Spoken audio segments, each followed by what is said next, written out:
अच्छा बेटा, previous class में हमने जो है वो डिस्कस किया था relative strength of carboxylic acid पर, और उसमें मैंने आपको chloro derivative of carboxylic acid पे बात की थी कि chloro derivative of carboxylic acid जो है वो किस तरह से रिलेटिव स्ट्रेंथ पर इफेक्ट डालते हैं। उसमें हमने ये कहा था कि अगर कार्बन नंबर 2 पर हेलोजन मौजूद है लाइक क्लोरो, तो कार्बन नंबर 2 पर मौजूद होने का मतलब ये है कि वहां पर वो क्लोरीन इज मोर इलेक्ट्रोनेगेटिव। तो क्लोरीन जो है वो कार्बोक्सिलिक ग्रुप के इलेक्ट्रॉनिक क्लाउड को अपनी तरफ पुल करेगा, जिसकी वजह से electronic density at oxygen decrease करेगी और रिमूवल ऑफ प्रोटॉन आसान हो जाएगा। तो as the number of chloro group increases, तो रिलेटिव एसिडिटी जो है वो इंक्रीज होती जाएगी। तो ये कल वाली ही बात है जो मैंने यहाँ शो की हुई है कि 2,2,2 trichloroethanoic acid should be more acidic than 2,2-dichloroethanoic acid, and 2,2-dichloroethanoic acid is more acidic than 2-chloroethanoic acid. और 2-chloroethanoic acid जो है it should be more acidic than ethanoic acid. तो ये इस तरह से जो है वो इनका आपस में रिलेशन बनता है।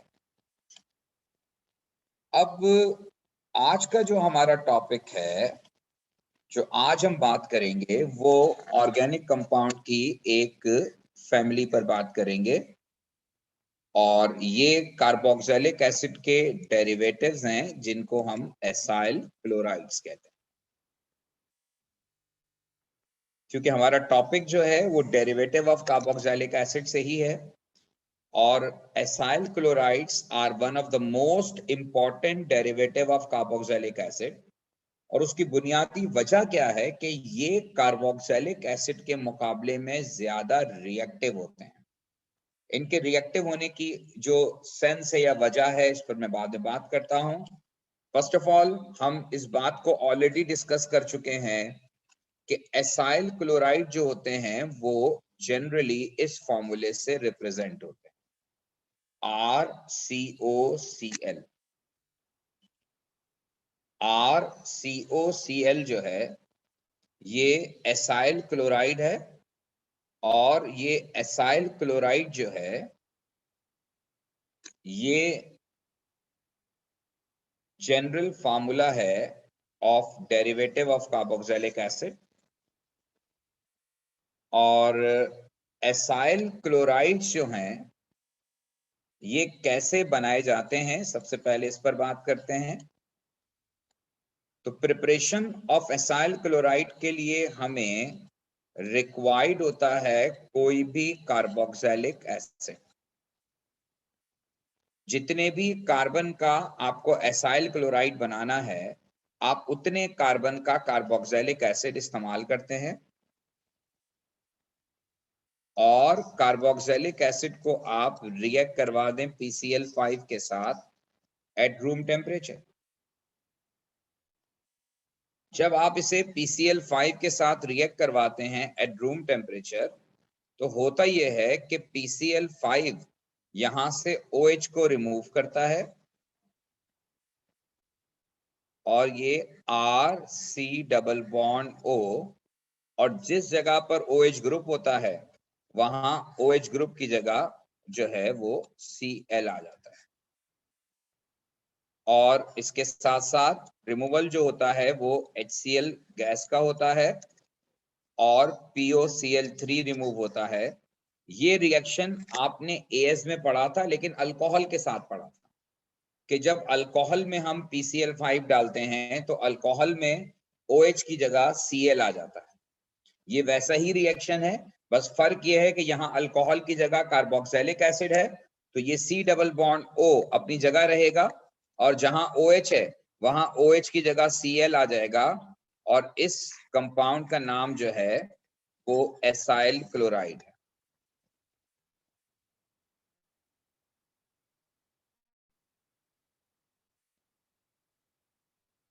इस कंपाउंड का नाम एसाइल क्लोराइड है।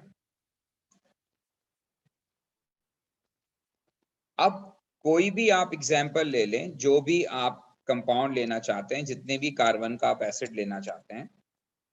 अब जैसे अगर हम 3 कार्बन का ये एसिड लेते हैं और इसे हम रिएक्ट करवाते हैं with PCl5 at room temperature, तो जितने कार्बन हैं वो एज इट इज कॉपी होंगे और जिस जगह पर OH है वहां Cl आ जाएगा with the removal of HCl vapours, और ये मिस्टी वाइट फ्यूम्स बनते हैं जो आप AS में भी पढ़ चुके हैं कि इस रिएक्शन में मिस्टी वाइट फ्यूम्स बनते हैं जो प्रेजेंस ऑफ OH ग्रुप को रिप्रेजेंट करते हैं in alcohol as well as in carboxylic acid.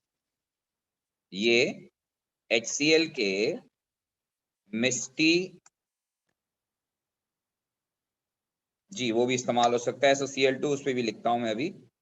ये मिस्टी वाइट फ्यूम्स ऑब्टेन होते हैं और ये मिस्टी वाइट फ्यूम्स कंफर्म करते हैं, it confirms presence of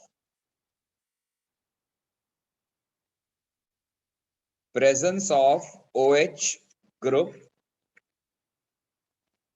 in alcohol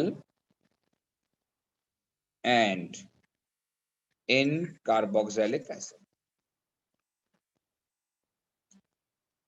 अच्छा, इसमें एक बात ये जहन में रखिएगा कि OH ग्रुप एक और जगह भी आपने पढ़ा है और वो फिनोल में पढ़ा है, लेकिन OH ऑफ फिनोल जो होता है, OH of phenol does not react with PCl5। इसका मतलब ये है कि अगर आपके पास फिनोल है और आप फिनोल में PCl5 डालेंगे, तो मैं आपको बता चुका हूं कि बेंजीन पर जब एक ग्रुप लगा हुआ होता है, आप उसको हटाकर यानी OH को हटाकर उसकी जगह Cl नहीं ला सकते। इसलिए बेंजीन में फिनोल के केस में ये रिएक्शन PCl5 के साथ नहीं होता। ये रिएक्शन सिर्फ अल्कोहल के OH के साथ होता है और ये रिएक्शन जो है वो कार्बोक्सिलिक एसिड के OH के साथ होता है। 2 जगहों पे ये रिएक्शन होता है।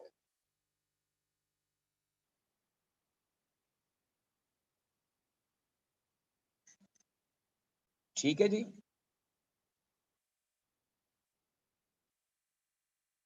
तो अब जो है वो एक और एग्जांपल हम देखते हैं। PCl5 वाला टेस्ट जो है ये आपने अपने AS के सिलेबस में पढ़ा हुआ है। मैं फिर रिपीट कर रहा हूं कि PCl5 वाला जो टेस्ट है वो ये है कि आप ऑर्गेनिक कंपाउंड में PCl5 डालें और अगर मिस्टी वाइट फ्यूम्स आते हैं तो ये प्रेजेंस ऑफ OH को कंफर्म करता है इन अल्कोहल और इन कार्बोक्सिलिक एसिड। फिर अल्कोहल और कार्बोक्सिलिक एसिड को डिफरेंशिएट करने का तरीका ये होता है कि फिर आप दोबारा से नया कंपाउंड लें और उसमें सोडियम कार्बोनेट या सोडियम हाइड्रोजन कार्बोनेट डालें। अगर उसके अंदर एफरवेसेंस प्रोड्यूस होते हैं तो एफरवेसेंस प्रोड्यूस होने का मतलब ये है कि वहां पर कार्बोक्सिलिक एसिड मौजूद है। ठीक है, वहां पर कार्बोक्सिलिक एसिड मौजूद है, तो ये उससे पता चलता है। तो ये जो है वो प्रिपरेशन का रिएक्शन है कि कार्बोक्सिलिक एसिड को आप जब भी PCl5 से रिएक्ट करवाते हैं तो product will be acyl chloride and HCl के व्हाइट मिस्टी फ्यूम्स फॉर्म होते हैं। अच्छा, इसी तरह से अगर आपके पास सपोज बेंजोइक एसिड है और आप बेंजोइक एसिड को रिएक्ट करवाते हैं PCl5 के साथ एट रूम टेम्परेचर। अच्छा हाँ, नाम में भी जरा देख लीजिए। वैसे इस कंपाउंड का नाम जिससे आपने स्टार्ट किया था ये प्रोपेनोइक एसिड है और प्रोपेनोइक एसिड से जो प्रोडक्ट बनेगा वो प्रोपेनोइल क्लोराइड है। प्रोपेनोइक एसिड से जो प्रोडक्ट बनेगा वो प्रोपेनोइल क्लोराइड है। ये नेमिंग का तरीका है कि आप एक एसिड की जगह आयल क्लोराइड लगाते हैं। एक एसिड की जगह आप आयल क्लोराइड लगाते हैं तो ये प्रोपेनोइक एसिड से प्रोपेनोइल क्लोराइड हो जाएगा। और इसी तरह से ये जो अब मैंने यूज किया है ये कंपाउंड बेंजोइक एसिड है और ये बेंजोइक एसिड से कन्वर्ट हो जाएगा into benzoyl chloride HCl plus PoCl3 और इस कंपाउंड का नाम है बेंजोइल क्लोराइड। जो मैंने आपको नेमिंग का कॉन्सेप्ट बताया है वो जहन में रखें कि जो कंपाउंड एसिड है, क्योंकि एसाइल क्लोराइड बनाने के लिए हमेशा हमें कार्बोक्सिलिक एसिड रिक्वायर्ड होता है, तो जो कार्बोक्सिलिक एसिड का नाम है वही एसाइल क्लोराइड का नाम होगा। सिर्फ कार्बोक्सिलिक एसिड के एक एसिड को आप रिप्लेस करेंगे बाय आयल क्लोराइड। होपफुली आपको मेरी बात समझ में आ गई होगी। अच्छा, इसी तरह से एक और एग्जांपल है, और इस एग्जांपल में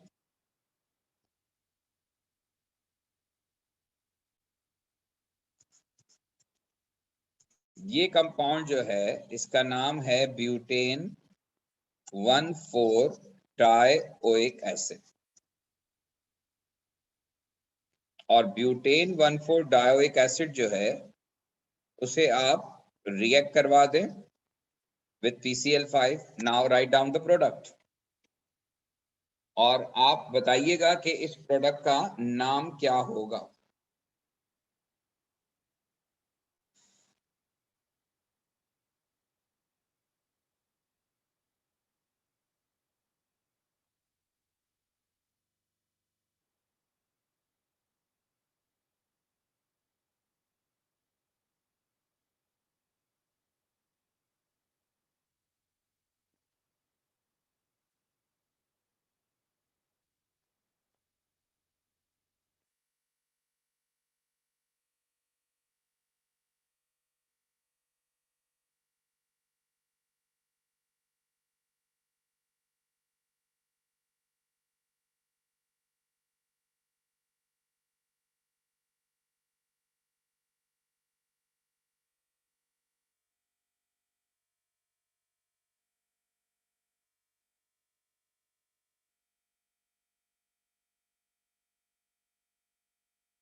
अच्छा जी, अब इस कंपाउंड में आपके पास दो पोजीशंस पे कार्बोक्सिलिक ग्रुप है, और जब दो पोजीशन पे कार्बोक्सिलिक ग्रुप होगा तो दोनों कार्बोक्सिलिक ग्रुप जो है वो एसाइल क्लोराइड में कन्वर्ट होते हैं,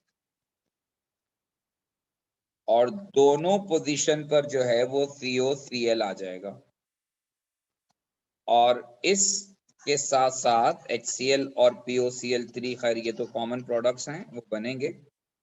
लेकिन जैसे ये ब्यूटेन 1,4 डाइओइक एसिड था तो ये हो जाएगा ब्यूटेन 1,4 डाई ओ आएगा, और एक एसिड की जगह यहाँ पर आयल क्लोराइड आ जाएगा। तो ये कंपाउंड बन जाएगा ब्यूटेन 1,4 डाइओइल क्लोराइड। ब्यूटेन 1,4 डाइओइल क्लोराइड इस कंपाउंड का नाम होगा। ब्यूटेन 1,4 डाइओइक एसिड के साथ ये ब्यूटेन 1,4 डाइओइल क्लोराइड हो जाएगा। बहरहाल ये एसाइल क्लोराइड्स को बनाने का तरीका है। एक एग्जाम्पल में और दे देता हूं ताकि आपको अगर ये कंबाइंड रिएक्शन आ जाए तो भी आप कर सकें। CH2OH यानी कार्बोक्सिलिक एसिड और इधर OH ऑफ अल्कोहल है। अब आप इसे PCl5 से रिएक्ट करवा रहे हैं रूम टेम्परेचर पर। Now write down the product.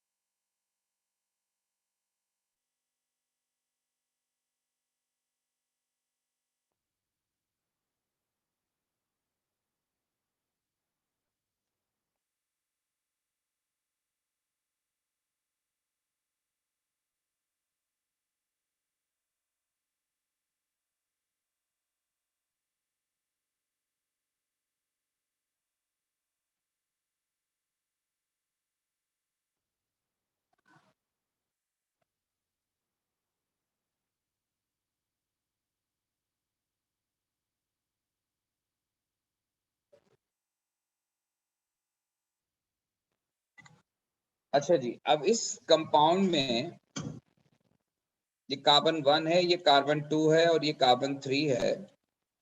इस कंपाउंड को कहते हैं 3 हाइड्रोक्सी और ये 3 कार्बन का कंपाउंड प्रोपेनोइक एसिड कहलाएगा।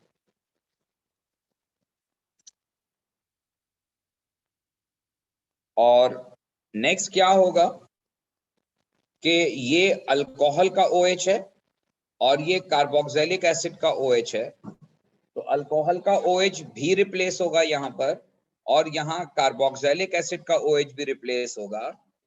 तो OH की जगह यहाँ Cl आ जाएगा और ये 2 CH2 और फिर CO2H की जगह आ जाएगा यहाँ COCl यानी एसाइल क्लोराइड और प्लस फिर HCl और POCl3 तो बनेगा ही।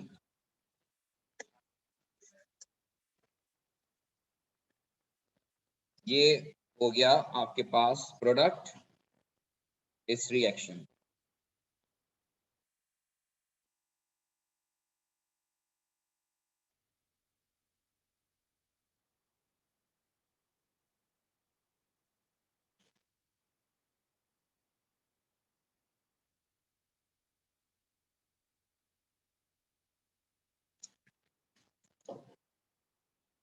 ठीक है जी, क्लियर हो गई ये बात?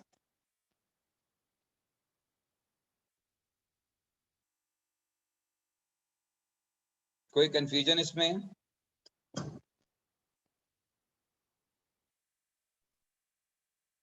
सर प्रोडक्ट का नाम बता। बेटा खुद कुछ कर लो, लिखो नाम, कंफर्म मुझे करना है बताओ। सर, मैंने आपको मैसेज किया। वो मैंने लिख दिया जो लिखा था नाम यहाँ पर। आप बताओ तो, ट्राई तो करो। मैसेज किया हुआ है सर। अच्छा यार, मैसेज को पढ़ना बड़ा मुश्किल काम होता है। 3 क्लोरोप्रोपेनॉइल क्लोराइड सही है, 3 क्लोरोप्रोपेनॉइल क्लोराइड बिल्कुल ठीक है। अच्छा जी, फाइनली एक चीज मैं और भी साथ बता दूं ताकि आपको ये OH का कंफ्यूजन ना रहे कि ये फिनोल का OH है और आपने इसके साथ जो है वो कार्बोक्सिलिक एसिड लिखा हुआ है और अब आप इसे PCl5 से रिएक्ट करवाते हैं। अब आप लिखिएगा प्रोडक्ट।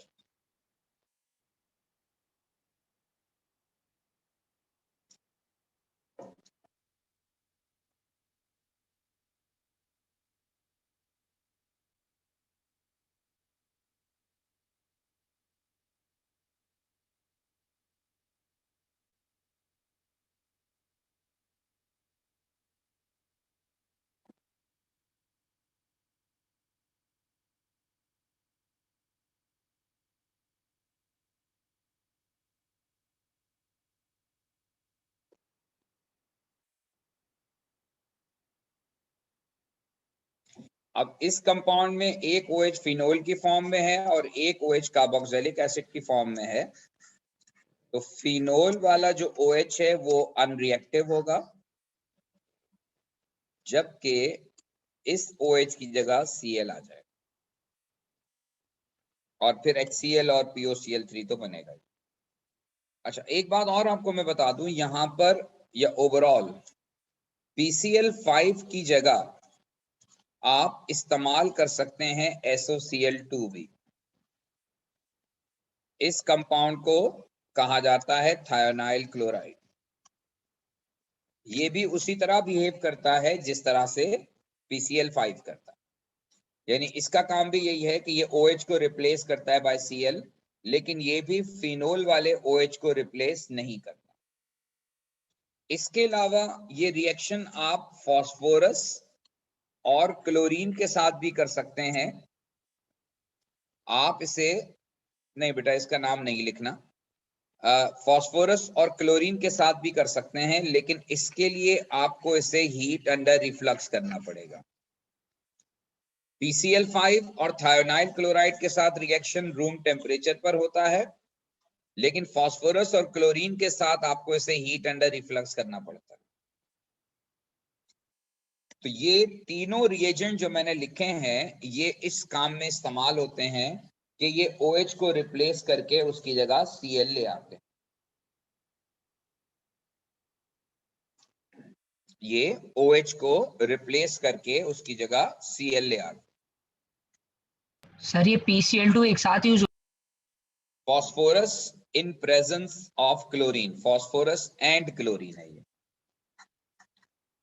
पहले फास्फोरस और क्लोरीन का मिक्सचर लेकर उसको हीट करते हैं कंपाउंड के साथ, तो वो उसी तरह से पहले PCl3 और फिर PCl5 बनता है या PCl3 बनता है, वो रिएक्ट करता है और यही प्रोडक्ट आपको फॉर्म होता है। इवन आप इसकी जगह PCl3 भी इस्तेमाल कर सकते हैं, लेकिन PCl3 के साथ भी आपको हीट और रिफ्लक्स करना पड़ता है। ये सारे रिएजेंट्स जो हैं ये क्लोरीन लाने में काम आते हैं, लेकिन पहले दोनों रिएजेंट का फायदा यह है कि रिएक्शन रूम टेम्परेचर पर होता है, लिहाजा हमें उसमें हीटिंग रिक्वायर्ड नहीं होती। लेकिन फास्फोरस और क्लोरीन के साथ या PCl3 के साथ हमें हीटिंग रिक्वायर्ड होती है।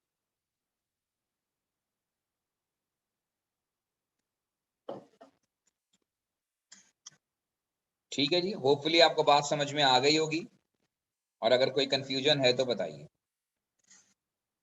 सर अगर PCl5 की जगह SOCl2 यूज करते हैं तो POCl3 की जगह प्रोडक्ट में क्या फॉर्म होगा? SO2 फॉर्म होगा, सल्फर डाइऑक्साइड।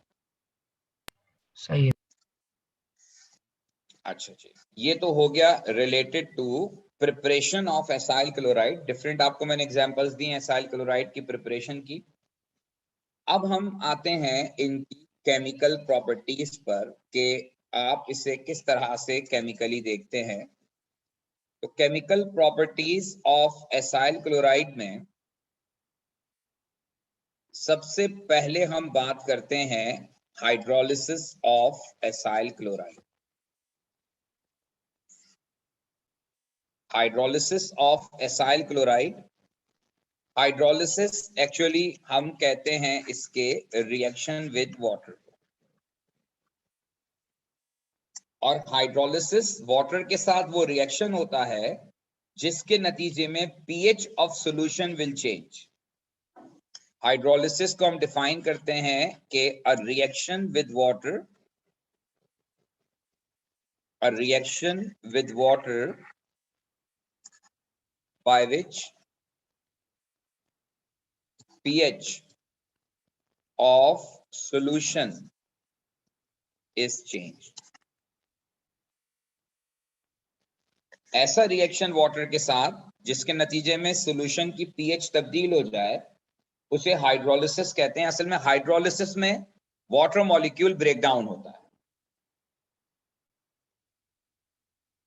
हाइड्रो का मतलब वाटर होता है, लाइसिस का मतलब होता है ब्रेकिंग।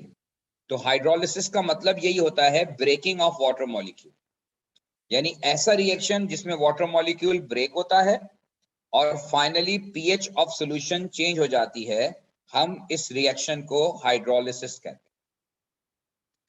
अब हाइड्रोलिसिस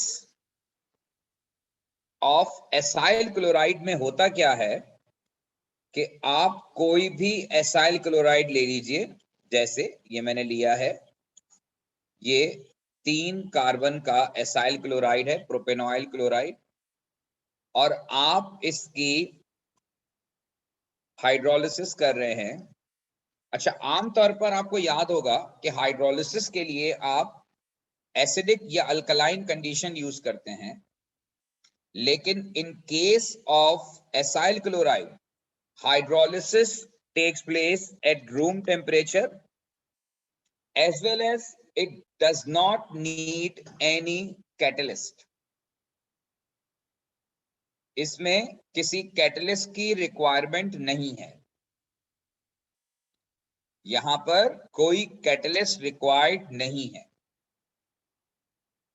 अब क्यों नहीं है और क्या इसके अंदर रिएक्टिविटी का रीजन है, इस पर भी मैं बात करता हूं, लेकिन ये रिएक्शन सिंपली वाटर के साथ हो जाता है, और वाटर के साथ इस रिएक्शन के नतीजे में होता क्या है कि acyl chloride is converted into carboxylic acid with the removal of HCl. With the removal of HCl. ये हाइड्रोलिसिस का रिएक्शन।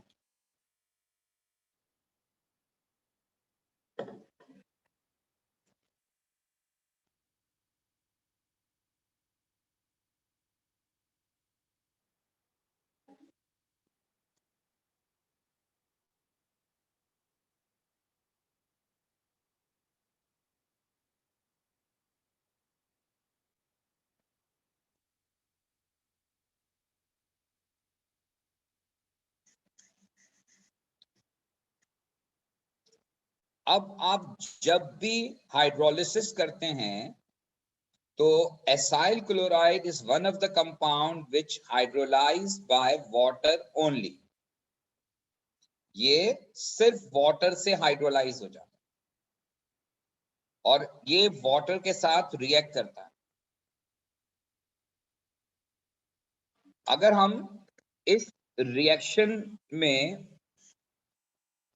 ये बात करें कि why acyl chlorides are more reactive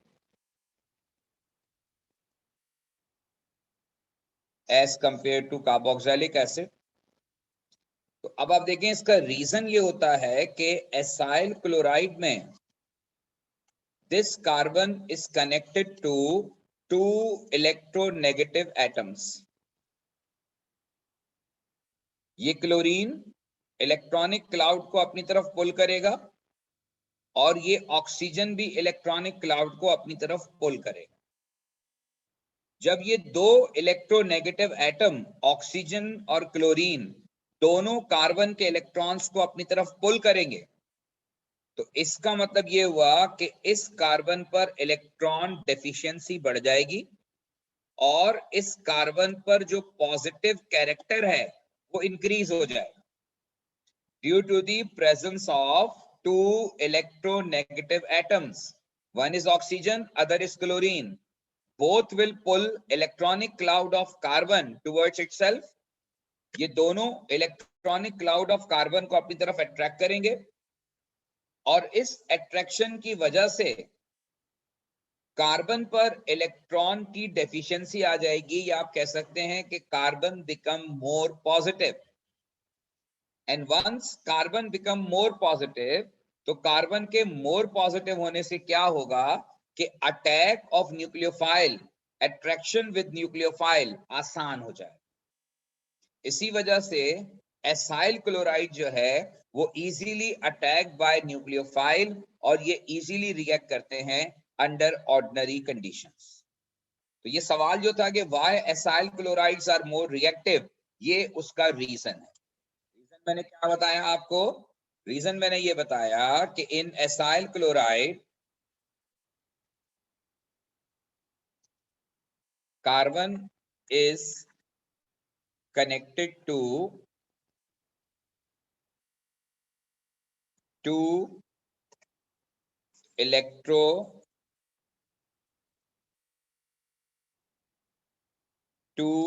electronegative atoms, that is oxygen and chlorine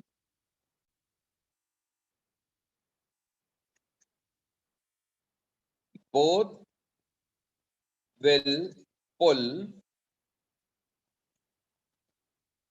electronic cloud of carbon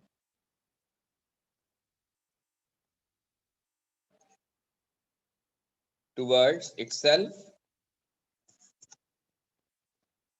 Therefore, carbon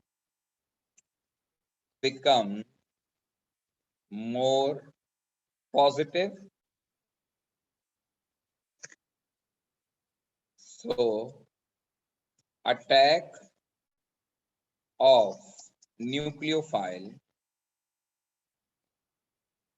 attack of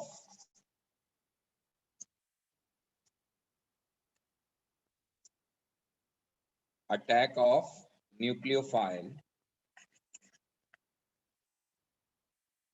become easy. ये है बेटा इसका रीजन कि why acyl chloride is more reactive.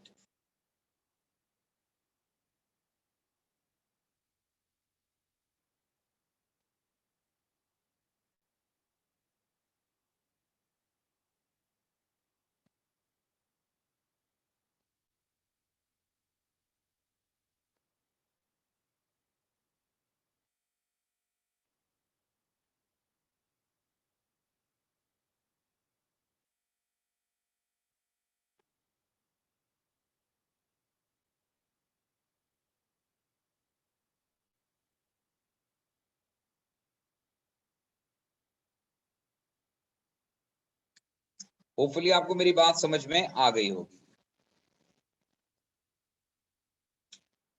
अच्छा जी, अब मैं आपको बताता हूं कि मैकेनिज्म के हाइड्रोलिसिस ऑफ एसाइल क्लोराइड का मैकेनिज्म क्या है।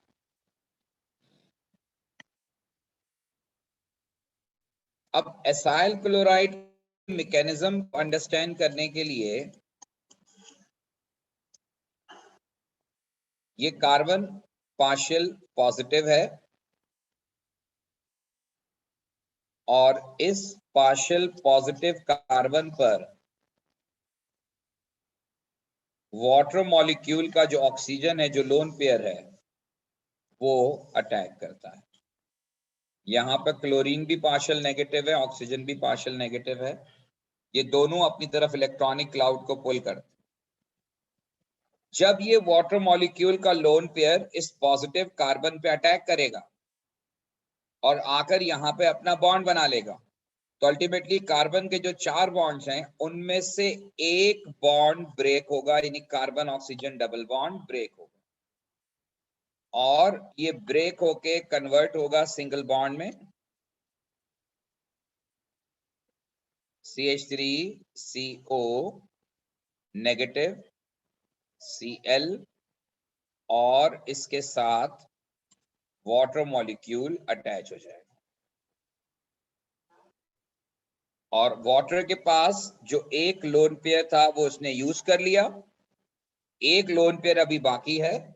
लेकिन अब आप देखें ऑक्सीजन 3 बॉन्ड बना रहा है, तो अल्टीमेटली ऑक्सीजन पर पॉजिटिव चार्ज आ जाएगा बिकॉज ऑफ 1 एक्स्ट्रा बॉन्ड। और यहां पर चूंकि ऑक्सीजन के पास से डबल बॉन्ड चला गया, लोन पेयर चला गया या पेयर ऑफ इलेक्ट्रॉन चला गया, तो ये ऑक्सीजन नेगेटिव हो गया। लोन पेयर ऑफ वाटर ने अटैक किया कार्बन पे, कार्बन ऑक्सीजन बॉन्ड ब्रेक हुआ और वाटर मॉलिक्यूल कार्बन के साथ कनेक्ट हो गया। ये एक इंटरमीडिएट बन गया जिसमें ऑक्सीजन पर नेगेटिव चार्ज आ गया और दूसरे ऑक्सीजन पे पॉजिटिव चार्ज आ गया। अब अल्टीमेटली ऑक्सीजन को अपना लोन पेयर वापस चाहिए, लिहाजा सेकेंड स्टेप में क्या होता है कि ये जो CH3CO नेगेटिव है, इसके साथ ये Cl है और इसके साथ ये वाटर मॉलिक्यूल है, इसके पास एक लोन पेयर है और ऑक्सीजन पे पॉजिटिव चार्ज। अब होता ये है कि ये ऑक्सीजन चाहता है दोबारा डबल बॉन्ड बनाना। जब ये दोबारा डबल बॉन्ड बनाने की कोशिश करेगा तो अल्टीमेटली किसी एक को रिमूव होना होगा। तो ये जो कार्बन क्लोरीन बॉन्ड है ये ज्यादा वीक होता है, ये आसानी से ब्रेक हो जाता है। Chlorine is a good leaving group, halogens are good leaving group, इनको रिमूव करना आसान होता है। तो कार्बन ऑक्सीजन का डबल बॉन्ड बनता है और ये क्लोरीन कार्बन का बॉन्ड ब्रेक होता है और यहां से ऑक्सीजन हाइड्रोजन बॉन्ड ब्रेक होता है। ये जो ऑक्सीजन पे पॉजिटिव चार्ज है ये इसलिए था कि इसके पास से एक पेयर चला गया, लिहाजा ये वापस पेयर वापस लेने के लिए क्या करता है, ये वाला जो बॉन्ड है ये पेयर की फॉर्म में वापस ले लेता है। तो अब आप देखिए फाइनली जो रिजल्ट आएगा CH3 C double bond O और C डबल बॉन्ड O के साथ OH आ जाएगा और H और Cl मिलकर HCl बना देगा। ये है इस रिएक्शन का 2 स्टेप मैकेनिज्म।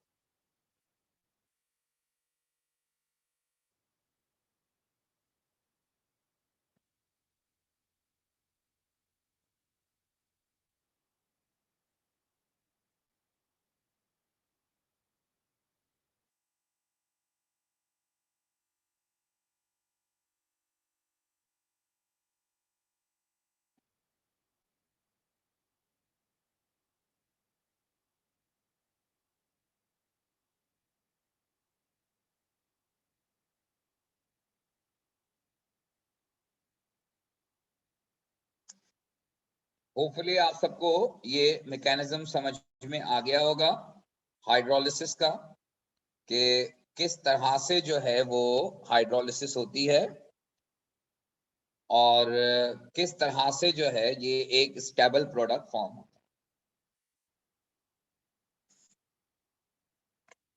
इसमें अगर कोई कंफ्यूजन है तो आप पूछ सकते।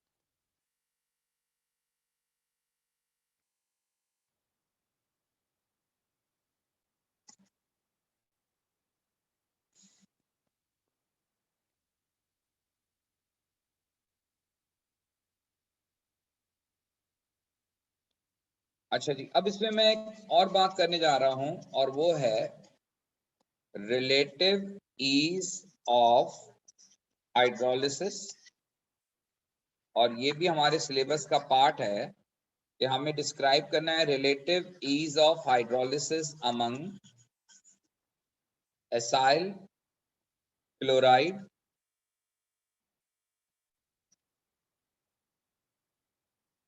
और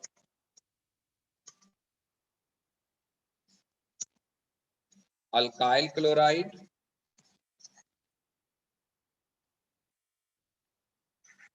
और तीसरा है एराइल क्लोराइड।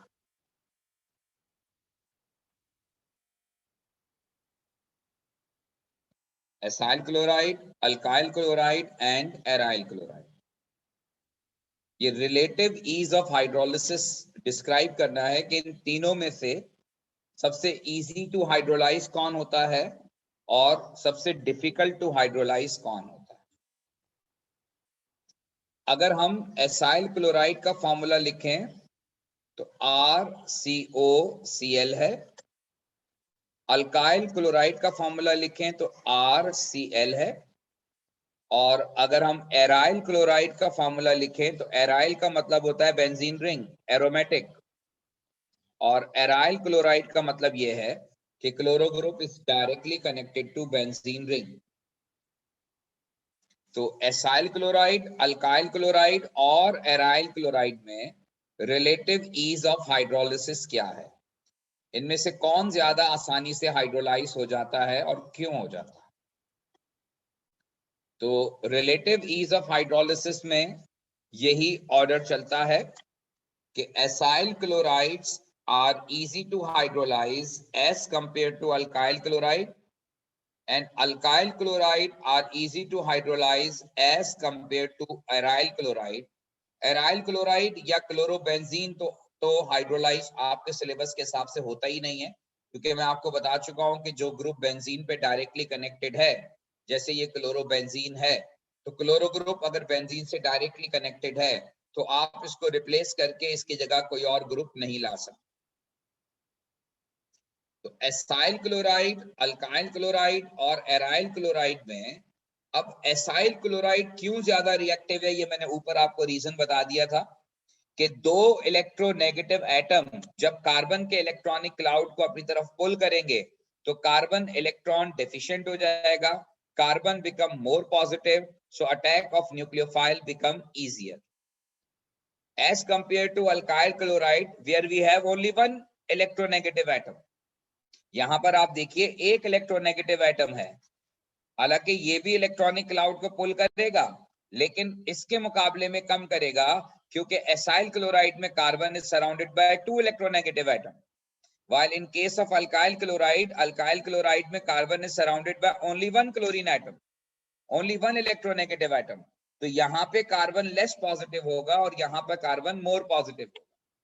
तो एसाइल क्लोराइड को जो है वो हाइड्रोलाइज करना आसान होता है as compare to alkyl chloride, और अल्काइल क्लोराइड को हाइड्रोलाइज करना आसान होता है एज कंपेयर टू क्लोरोबेंजीन।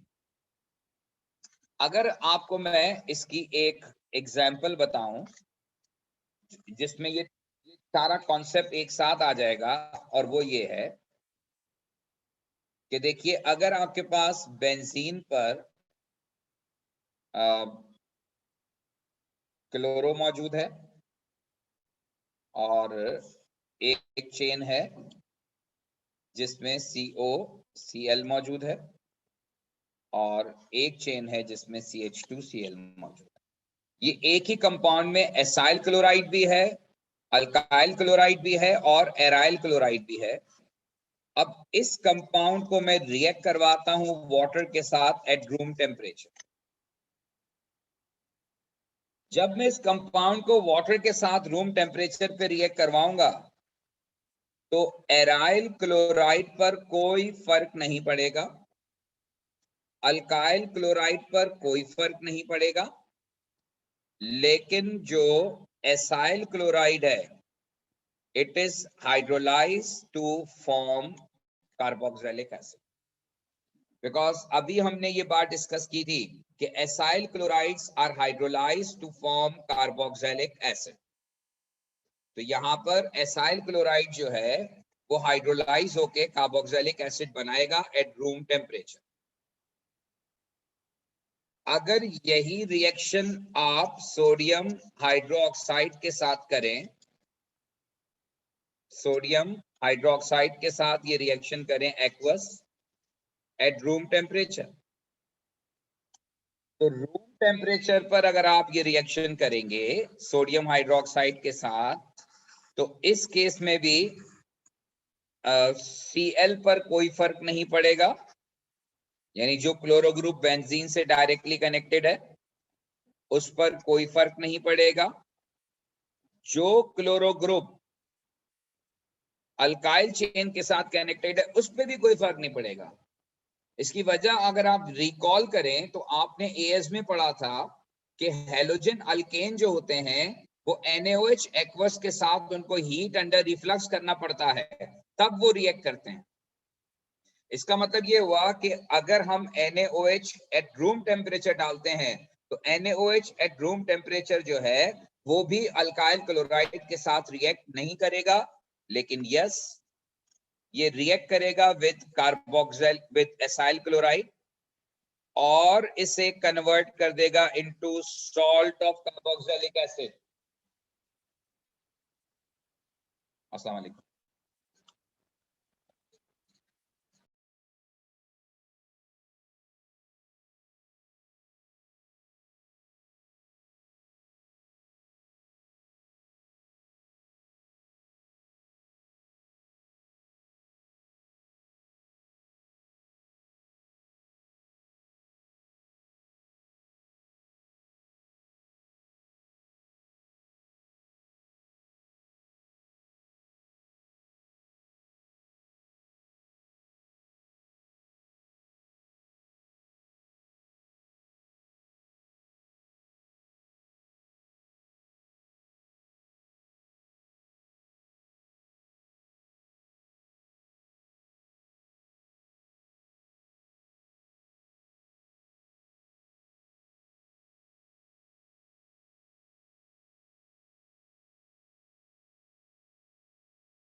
अच्छा बेटा, तो मैं आपको ये बता रहा था कि यहाँ पर जो है वो COONA है, ये सॉल्ट ऑफ कार्बोक्सिलिक एसिड बन गया, और ये एसाइल क्लोराइड हाइड्रोलाइज हो गया, लेकिन क्लोरो अल्काइल क्लोराइड पे कोई फर्क नहीं पड़ा और बेंजीन का क्लोरो तो वैसे ही रहा। तीसरी पॉसिबिलिटी ये है कि NaOH के साथ, NaOH एक्वस के साथ अगर आप इसे हीट अंडर रिफ्लक्स करेंगे, अगर आप NaOH एक्वस के साथ हीट अंडर रिफ्लक्स करेंगे, तो हीट अंडर रिफ्लक्स करने पर क्या होगा? हीट अंडर रिफ्लक्स करने पर ये होगा कि ये जो क्लोरो अपनी जगह रहेगा, ये वाला क्लोरो अब रिप्लेस हो जाएगा बाय OH, और जो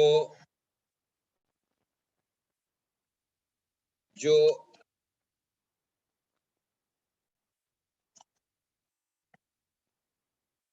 एसाइल क्लोराइड है वो तो खैर वैसे ही सॉल्ट में कन्वर्ट हो जाता है, जब वो रूम टेम्परेचर पे हो जाएगा तो हीट करने पर भी।